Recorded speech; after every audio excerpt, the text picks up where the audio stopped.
అందరికీ హాయ్ అండి. Welcome to Litesha world. ఈరోజు నుంచి టిఫిన్ సిరీస్ స్టార్ట్ చేయబోతున్నా. ఫస్ట్ టిఫిన్గా అందరికీ ఎంతో ఇష్టమైన మైసూర్ బోండా, అది కూడా హెల్దీగా గోధుమ పిండితో చూపించిపోతున్నానండి. చూసారు కదండి ఎంత గొల్లగా ఉన్నాయో. టేస్ట్ అయితే సూపర్గా ఉంటుందండి. నా ఛానల్ ఫస్ట్ టైం చూస్తున్నట్టయితే ప్లీజ్ సబ్స్క్రైబ్ చేసుకోండి. మైసూర్ బోండా కోసం పిండి అయితే కలుపుకుందామండి.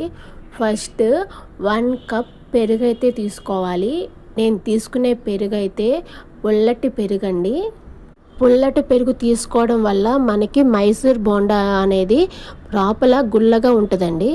మీ ఇంట్లో పుల్లటి పెరుగు లేకపోతే కమ్మటి పెరుగు తీసుకుని దాంట్లోకి 1 టేబుల్ స్పూన్ బేకింగ్ సోడా వేసుకుని మొత్తం బాగా కలుపుకుంటే మనకి పెరుగు అనేది కొంచెం పులుస్తుంది. తర్వాత 1 కప్ పెరుగుకి మనం 1 కప్ గోధుమ పిండి తీసుకుంటున్నామండి.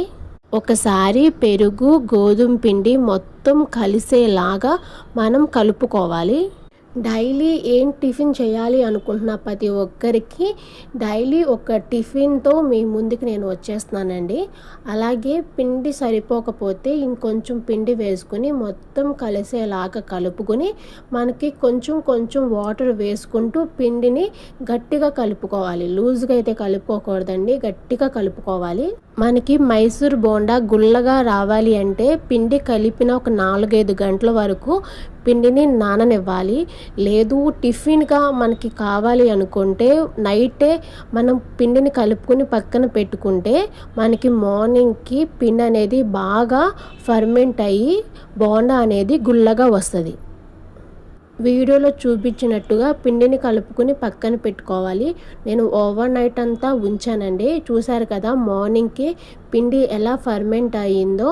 ఇప్పుడు రుచికి తగ్గట్టు కొంచెం సాల్ట్ తీసుకోవాలి. మనం ఆల్రెడీ పుల్లటి పెరుగు వాడాం కాబట్టి బేకింగ్ సోడా అనేది 1/2 స్పూన్ సరిపోద్దండి. లేదు పుల్లటి పెరుగు కాదు అనుకుంటే ఖచ్చితంగా 1.5 స్పూన్ బేకింగ్ సోడా అయితే యూజ్ అవుద్ది. కొంచెం కొంచెం వాటర్ పోసుకుంటూ పిండిని కలుపుకోవాలండి. వీడియోలో చూపించినట్టుగా పిండి ఈ కన్సిస్టెన్సీగా వచ్చేదాకా కలుపుకోవాలి. తర్వాత మన 4 ఫింగర్స్తో పిండిని బాగా బీట్ చేయాలండి. ఆపకుండా ఒక 10 మినిట్స్ 20 మినిట్స్ మనం బీట్ చేస్తే హెయిర్ అనేది ఫామ్ అయ్యి మనకి బోండా అనేది గుల్లగా వస్తుందండి. నేను మైసూర్ బోండాలోకి గోధుమ పిండి అయితే యూజ్ చేశానండి. మీరు కావాలి అనుకుంటే మైదా పిండితో కూడా ఈ బోండా చేసుకోవచ్చు. రెండు టేస్ట్ ఒకేలాగా ఉంటాయండి. గోధుమ పిండి కాబట్టి కొంచెం మనకి హెల్తీ.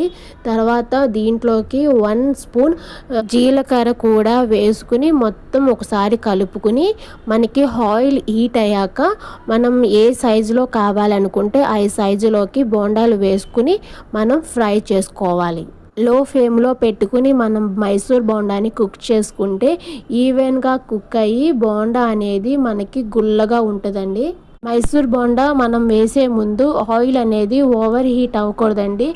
కొంచెం లైట్గా హీట్ అవ్వాలి. అప్పుడే మనకి మాడిపోకుండా బోండా అనేది ఈవెన్గా కుక్ అవుతుంది. తర్వాత టిష్యూ పేపర్లోకి తీసుకుంటే ఎక్స్ట్రా ఆయిల్ ఏమైనా ఉంటే పోతుంది. చూసారు కదండి సింపుల్గా అండ్ హెల్తీగా గోధుమ పిండితో మైసూర్ బోండా. మీరు కూడా ఇంట్లో ప్రిపేర్ చేసి ఎలా వచ్చిందో నాకు కామెంట్ చేసి చెప్పండి. చూసారు కదండి ఎంత గుల్లగా వచ్చిందో మైసూర్ బోండా. ఇంకొకటి బ్రేక్ఫాస్ట్ రెసిపీతో మళ్ళీ మీ ముందుకు వస్తానండి. నా వీడియో మీకు నచ్చినట్టయితే ప్లీజ్ సబ్స్క్రైబ్ చేసుకుని వీడియోకి ఒక లైక్